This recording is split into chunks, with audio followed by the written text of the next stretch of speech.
मान लीजिए किसी प्रोडक्ट का डायरेक्ट एडवर्टीजमेंट लॉ के अंडर प्रोहिबिटेड या रेस्ट्रिक्टेड है। अब उसी ब्रांड नेम से कंपनी एक दूसरा प्रोडक्ट एडवर्टाइज करती है जिसका एडवर्टीजमेंट लीगली अलाउड है, लेकिन अगर उस दूसरे प्रोडक्ट का एडवर्टीजमेंट इनडायरेक्टली उस प्रोहिबिटेड प्रोडक्ट को प्रमोट कर रहा हो तो क्या ऐसा एडवर्टीजमेंट अलाउड होगा? यही क्वेश्चन विमल इलायची एडवर्टीजमेंट कंट्रोवर्सी में उठ रहा है। Maharashtra food and drug administration ने बॉलीवुड सेलिब्रिटीज़ को शो कॉज नोटिस इशू किए हैं। अब समझते हैं कि सरोगेट एडवर्टीजमेंट क्या है, इससे रिलेटेड कंट्रोवर्सी में लीगल इशू क्या है और इसका फूड सेफ्टी लॉ और कॉन्स्टिट्यूशन से क्या कनेक्शन है। मान लीजिए कि एक प्रोडक्ट है ए, इस प्रोडक्ट का एडवर्टीजमेंट लॉ ने प्रोहिबिट कर रखा है।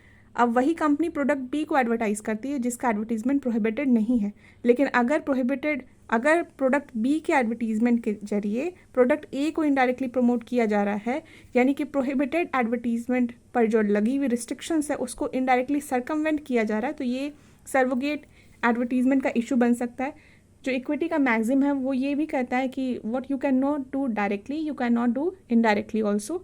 मतलब आप जो काम डायरेक्टली नहीं कर सकते आप इनडायरेक्टली भी नहीं कर सकते। अगर किसी प्रोहिबिटेड प्रोडक्ट का डायरेक्ट एडवर्टीजमेंट नहीं किया जा सकता तो किसी दूसरे प्रोडक्ट का नाम लेकर उसी प्रोहिबिटेड प्रोडक्ट को इनडायरेक्टली प्रमोट करने की कोशिश लीगल स्क्रूटनी के दायरे में आएगी। अब समझिए यहाँ पे दो प्रोडक्ट है, विमल पान मसाला और विमल इलायची, दोनों प्रोडक्ट्स हैं लेकिन दोनों का जो ब्रांड नेम है वो कॉमन है विमल। अब इलायची का एडवर्टीजमेंट अपने आप में प्रोहिबिटेड नहीं है, लेकिन कंट्रोवर्सी ये है नहीं कि क्या इलायची का एडवर्टीजमेंट किया जा सकता है। क्वेश्चन ये है कि क्या विमल इलायची के एडवर्टीजमेंट के जरिए विमल पान मसाला को इनडायरेक्टली प्रमोट किया जा रहा है, क्योंकि कंज्यूमर अगर विमल के ब्रांड को देखते ही विमल पान मसाला से एसोसिएट करते हैं तो विमल इलायची के एडवर्टीजमेंट से इनडायरेक्टली विमल पान मसाला का एडवर्टीजमेंट री इन्फोर्स हो सकता है। और यही जो पॉइंट है इस पर रेगुलेटरी अथॉरिटीज़ एग्जामिन कर रही हैं। महाराष्ट्र में food safety and standards act 2006 के सेक्शन 30 का सब क्लाउज 2 का सब क्लाउज ए है, वो ये कहता है कि उन्होंने उसके अंडर ऑर्डर पास किए हैं कि जो पान मसाला गुटखा प्रोडक्ट्स हैं उनके मैन्युफैक्चर, स्टोरेज, ट्रांसपोर्टेशन और डिस्ट्रीब्यूशन और सेल पर प्रोहिबिशन लगाया गया है। इसलिए महाराष्ट्र में जो रेलेवेंट प्रोहिबिटेड पान मसाला प्रोडक्ट है उसके डायरेक्ट प्रमोशन को तो करने का सवाल ही नहीं पैदा होता। सवाल ये है कि कंट्रोवर्सी ये है कि अगर डायरेक्ट प्रमोशन नहीं किया जा सकता तो क्या विमल इलायची के प्रमोशन के जरिए इनडायरेक्ट प्रमोशन किया जा सकता है या नहीं।